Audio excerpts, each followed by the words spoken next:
parcel na naman tayo. So, open na natin. Ayan. Pupunta nga kami ng Cebu sa September and bumili na ako ng mga susuotin ko. Kasi Cebu na yan mga ante. Dapat maganda-suot natin. Gagala tayo sa Cebu. Magsesebulok kami kasama ang mga Evo. Ayan. Team Graffiti. So, buksan na natin. Let's go. In-order ko pala ito sa Black App. Yung iba pa dating pa lang mga Mima. Pero ito yung unang-unang na-order natin. Ayan. Sana kasha. Ganon po tayo. Pag may pupuntahan, dapat may bagong damit. Bagong gamit. Charis. Yun lang pag may pambili ka pero pag walang utang ka na lang. Charot. So ito yung unang order natin.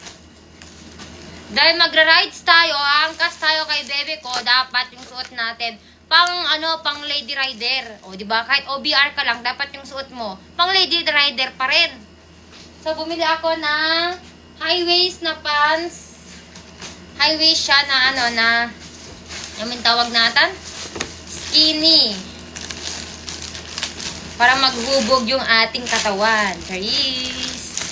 So, ang next naman natin, ito siya guys. Ito yung top niya and ito naman yung kanyang short. Pang Kawasan Falls. Kawasan Falls ba yun? Yung ititinag ka nila, iduron ka nila, tapos, ayun, nalangoy-langoy ka na. Next.